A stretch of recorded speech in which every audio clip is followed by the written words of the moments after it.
Baik, Assalamualaikum warahmatullahi wabarakatuh. Yang terhormat Ibu Dwi Rizky Anandari Sulaiman, SPSI, MSI, selaku dosen pengampu mata kuliah Profesi Pendidikan, serta rekan-rekan audiens sekalian.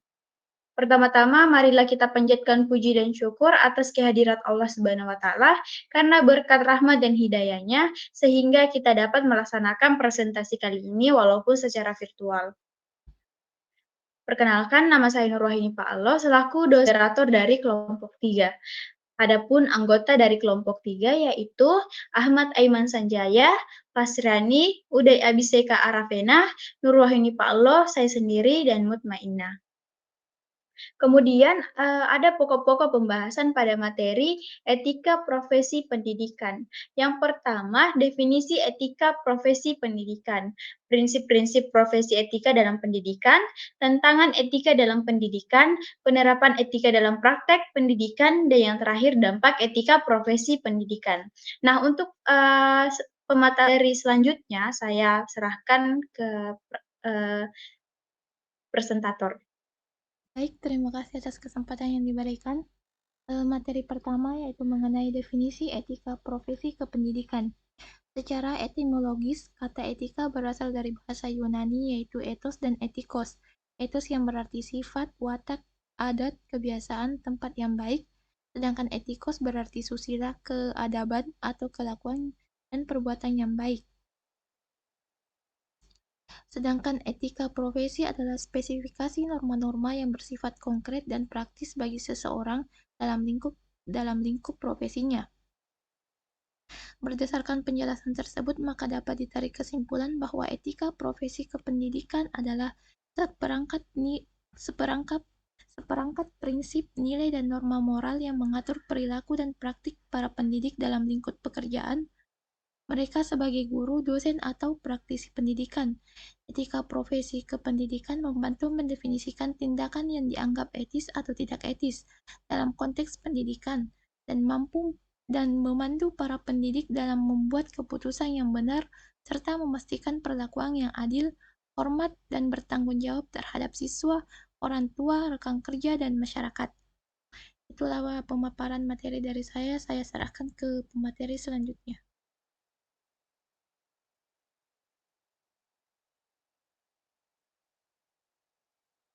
Next, PPT.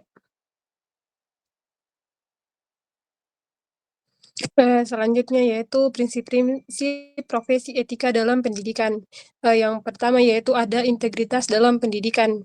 Integritas pendidikan adalah komitmen terhadap nilai-nilai akademik yang diwujudkan dalam perilaku yang meliputi kejujuran atau honest, kepercayaan atau trust, penghargaan atau respect, keadilan atau fairness, dan rasa tanggung jawab atau responsibility dalam menjalankan tuntutan akademik. Integritas akademik sangat penting dan perlu dikembangkan oleh setiap orang yang berada di bawah institusi pendidikan. Selanjutnya yaitu keadilan dan kesetaraan. Keadilan dan kesetaraan adalah dua konsep yang sering dibahas dalam konteks sosial, politik, dan moral. Kedua konsep ini memiliki arti yang penting dalam masyarakat dan pemerintahan, meskipun seringkali memiliki interpretasi yang berbeda tergantung pada konteksnya. Selanjutnya yaitu kehormatan dan menghormati. Kehormatan adalah sebuah konsep yang mencerminkan penghargaan, martabat, integritas, dan nilai-nilai moral yang diberikan kepada individu atau kelompok. Ini mencakup perasaan positif tentang diri sendiri atau tentang orang lain, dan ini juga dapat melibatkan penghargaan terhadap prinsip-prinsip moral atau etika. Sedangkan menghormati adalah tindakan nyata atau perilaku yang mengekspresikan penghargaan, penghormatan, atau pengakuan terhadap kehormatan individu atau kelompok lain. Yang terakhir yaitu ada profesionalisme pendidik. Profesionalisme pendidik adalah konsep yang merujuk pada standar etika, kompetensi, dan perilaku yang diharapkan dari seorang pendidik atau guru.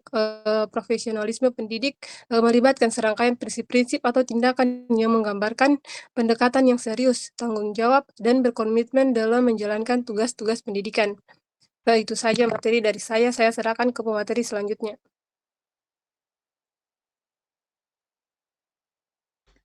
Baik, materi selanjutnya yang mengenai tantangan etika dalam pendidikan. Ada 3 tantangan dalam pendidikan, yaitu yang pertama plagiat dan kecurangan akademik. Kecurangan akademik merupakan masalah yang terjadi di berbagai tempat, melibatkan berbagai individu dan dapat terjadi kapan saja. Mahasiswa pun tidak terkecuali dari masalah ini. Banyak mahasiswa yang secara bertahap mengembangkan perilaku kecurangan akademik, baik dalam skala kecil maupun besar.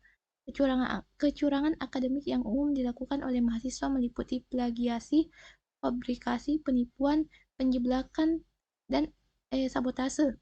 Yang kedua yaitu ketidaksetaraan dalam pendidikan.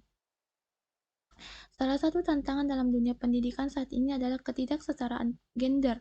Meskipun pendidikan seharusnya memberikan peluang yang sama bagi laki-laki dan perempuan, kenyataannya laki-laki masih lebih mendominasi di dalamnya. Yang ketiga, penggunaan teknologi dalam pendidikan. Etika memainkan peran yang sangat penting dalam penggunaan teknologi informasi dan komunikasi di dunia pendidikan. Pendidikan merupakan salah satu sektor terbesar dalam pemanfaatan aplikasi TIK setelah dunia bisnis dan hiburan. Isu utama dalam konteks ini adalah etika dan moral yang diberikan penekanan khusus dalam dunia pendidikan karena perannya dalam mengarahkan manusia menuju peradaban yang lebih baik dan maju. Sekian materi dari saya serahkan ke pemateri selanjutnya. Oke, baik. Materi selanjutnya yaitu penerapan etika dalam praktek pendidikan. Nah, penerapan etika ini dalam praktek pendidikan ada 3.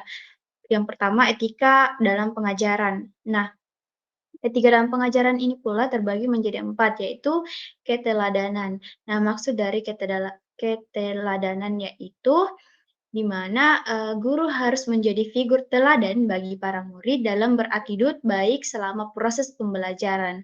Kemudian keterbukaan. Nah, selama proses pembelajaran berlangsung, guru diharuskan terbuka terhadap pendapat yang diberikan oleh orang lain dan bersikap toleransi. Kemudian tanggung jawab. Guru harus bertanggung jawab atas tugas individunya dan menerapkan nilai-nilai tanggung jawab, mandiri, dan kejujuran. Kemudian profesionalisme. Guru harus selalu tampil secara profesional dengan tugas utama mendidik, mengajar, membimbing, mengarahkan, melatih, menilai, dan mengevaluasi peserta didik. Kemudian hubungan guru dan siswa. Nah, maksud dari etika dalam hubungan guru dan siswa ini, guru harus memiliki kode etik yang baik dan memperlihatkan etika yang baik dalam hubungan dengan siswa. Dalam hubungan dengan siswa, kode etik guru berkaitan dengan peningkatan kegiatan pengabdian profesi, sehingga bagi para anggota profesi dapat dengan mudah mengetahui tugas dan tanggung jawab. Kemudian, etika dalam penggunaan teknologi pendidikan.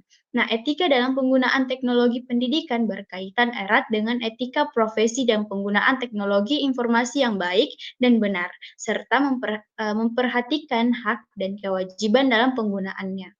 Nah, itu saja materi dari saya serahkan kepada pemateri selanjutnya.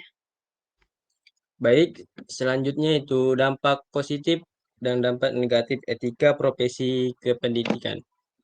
Yang pertama, dampak positif. Perilaku etis para pendidik membimbing para pendidik dalam menjalankan tugas mereka dengan integritas dan moralitas yang tinggi.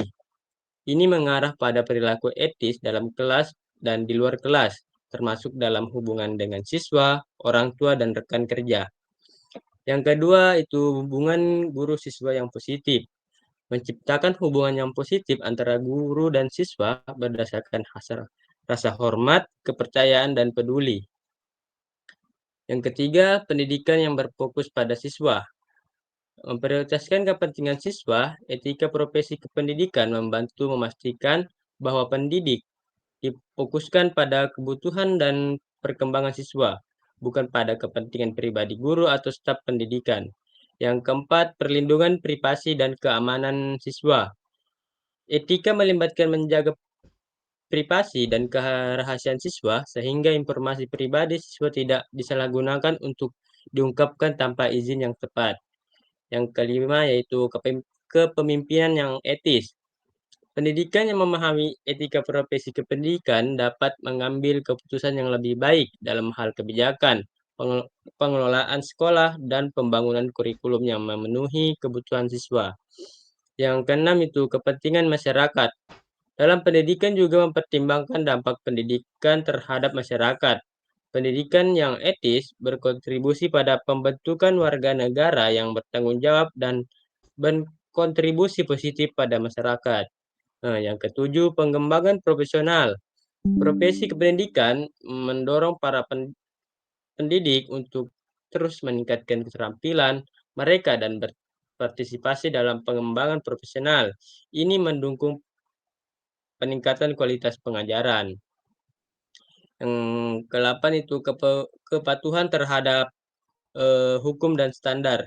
Etika juga mengarahkan para pendidik untuk mematuhi hukum dan standar pendidik yang berlaku. Ini juga membantu mencegah konsekuensi hukum yang mungkin timbul akibat perilaku tidak etis. Yang terakhir, yang meningkatkan citra pendidikan. Etika yang kuat dalam profesi kependidikan dapat meningkatkan citra pendidik secara keseluruhan, membuatnya lebih dihormati dan diandalkan oleh masyarakat. Next PPT. PPT. Ya, dampak negatif etika profesi kependidikan. Yang pertama itu kehilangan kepercayaan dan reputasi.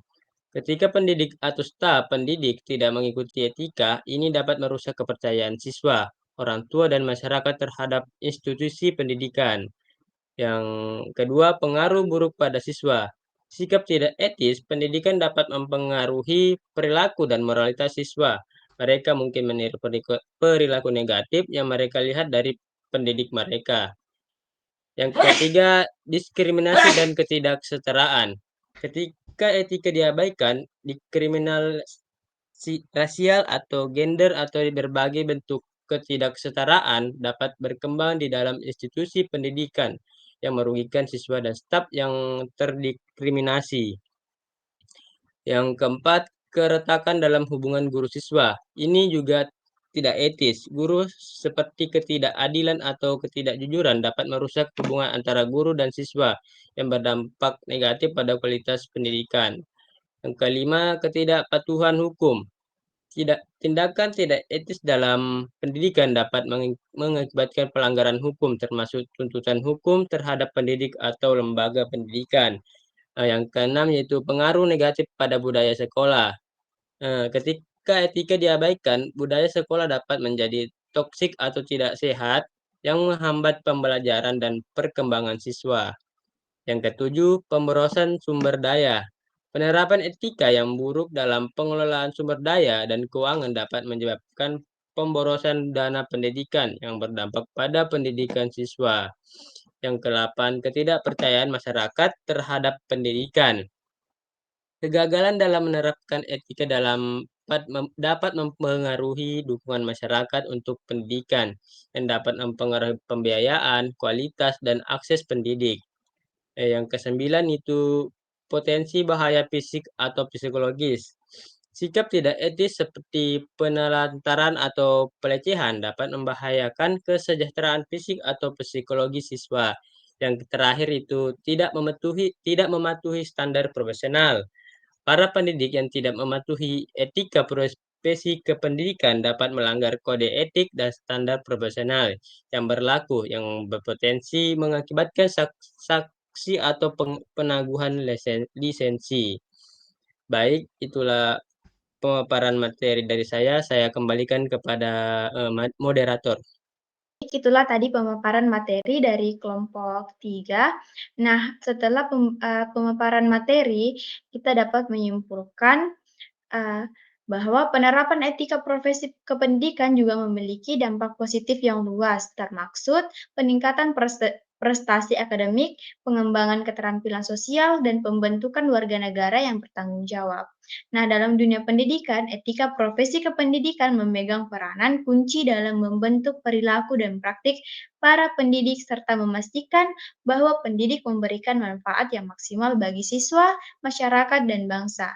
Melalui penerapan prinsip-prinsip seperti integritas, kejujuran, keadilan, dan rasa hormat, para pendidik mampu menciptakan lingkungan pendidik yang positif, mempromosikan perkembangan karakter siswa, dan membangun hubungan guru-siswa yang kuat. Nah, itulah pemaparan materi dari kelompok kami, kelompok 3. Kurang lebihnya mohon dimaafkan. Wabillahi taufiq wal hidayah. Wassalamualaikum warahmatullahi wabarakatuh.